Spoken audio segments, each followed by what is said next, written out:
Hey guys, very warm welcome to all of you. Welcome to Teaching Pathshala, and it's me, your educator Jyoti.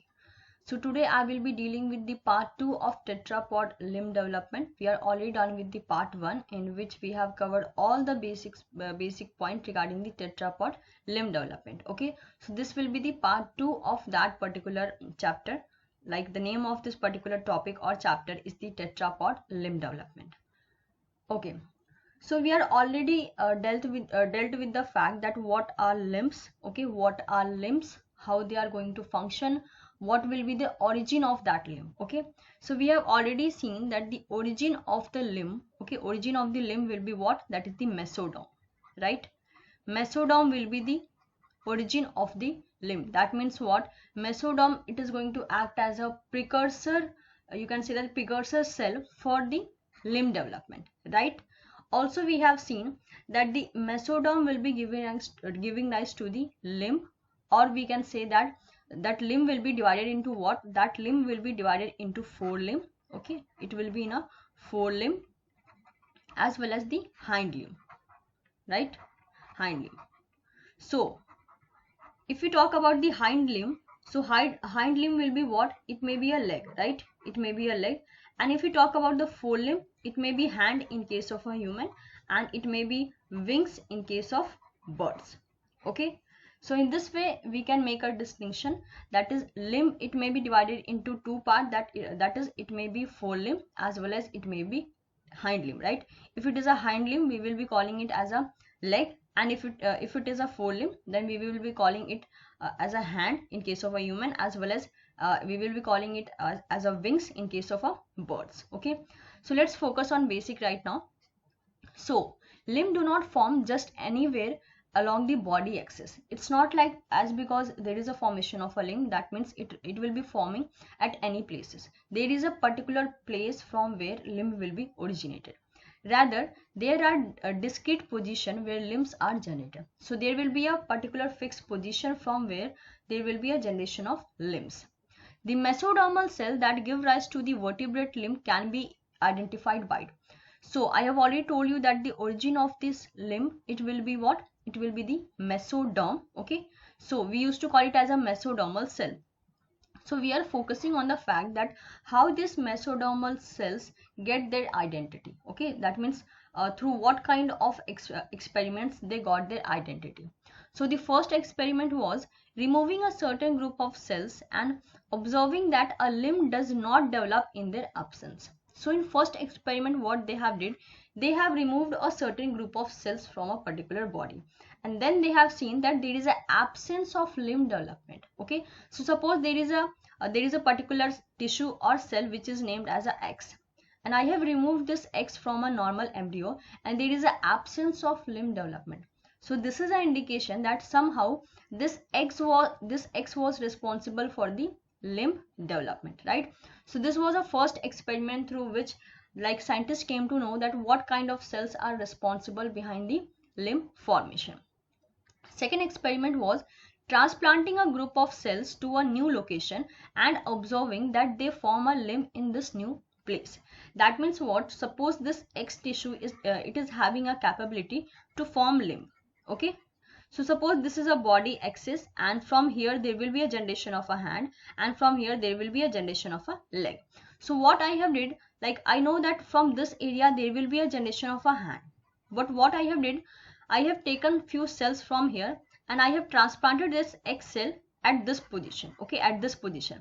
So what I'm going to see, there will be an additional hand formation at this location where I have transplanted this X. Okay, so that means what? This X is responsible for the forelimb formation. That is why I'm getting one more forelimb when I have transplanted this X tissue at this place. Okay, that means additional X tissue I have transplanted at this place. That is why one hand will be here and one hand will be here. So this particular experiment it has given like few ideas regarding how the developmental biology, like how we used to deal with a different kind of mutation condition in case of a development biology. Okay, so there are some more few points regarding the basics of that is limb development. That is, first step is that first step in the development of a vertebrate limb is the formation of a limb bud or the limb primordia. So this will be the overall first step of the limb formation. That means what? Suppose this is a body axis, right? This is a initial body, right? So at that time there will be a generation of this bird-like condition, and this is what called the limb bird. Okay, this will be a limb bird, and in other terms we used to call it as a limb primordium, right? And we all know that every animal, they are used like, every vertebrates, it will be having what? It will be having two forelimb and two hind limb, right? So at a time we can say that in a particular embryo there will be a four limb bird formation. Okay, two for the forelimb and two for the hind limb, and in this way we will be getting what? We will be getting two forelimb and two hind limb. So first step will be what? First step will be the formation of a limb bud or the induction of limb bud, and we also used to call it as a limb primordium, and per embryo there will be a four limb bud formation. Okay, now let's talk about some more terms which will be helpful for us to understanding the further processes. Okay, so one more term is that is limb field. What is the meaning of limb field? Region representing all the cells in an area capable of forming limb is called the limb field. Okay, so suppose this is a particular area, and in this area there will be all the required material which will be responsible for the limb bud induction or limb formation. Okay, and this area which is having all the requirement for the successful limb formation, this will be known as the limb field. Okay, limb field. Fine. So we have seen that what is limb field. Next is what? Limb bud. What is the meaning of limb bud? You have seen that whenever there is a normal body axis and there is a formation of a bird-like appearance. Okay, whenever there is a formation of this kind of appearance, that is the bird-like appearance, that will be what? Limb bud. But there are so many processes which are responsible behind this limb bud induction or formation. So let's see. Limb development brings when mesenchyme cell proliferate from the somatic layer of limb field, which is known as the lateral plate mesoderm, the limb skeletal precursor cell, and from the somites, the limb muscle precursor cell at the same level. These mesenchymal cell accumulates under the ectodermal tissue to create a circular bulge, which is known as the limb bud. See, there are so many new names. First is mesenchyme, right? So we can consider that mesenchyme is a kind of cell which we will be getting from a mesoderm, right? And I have already told you that in a gastrulation phase there is a formation of a three germ layer, that is ectoderm, mesoderm and endoderm. Okay, so this mesoderm will be a origin for the limb formation, and from this mesoderm there will be a formation of a mesenchyme cell. Okay, so first we are done with the mesenchyme cell. Second is what? There is a somatic layer of a limb field which is known as the lateral plate of mesoderm. So again there is a you can say there is a layer of a mesoderm, and that mesoderm which is known as the LPM, right? Lateral plate of mesoderm, it will be acting as a precursor for the formation of a bone. Because if we are talking about the limb, obviously limb will be having bones as well as muscles. So the origin or the precursor of bone will be the lateral plate of mesoderm. So lateral plate of mesoderm plus somites.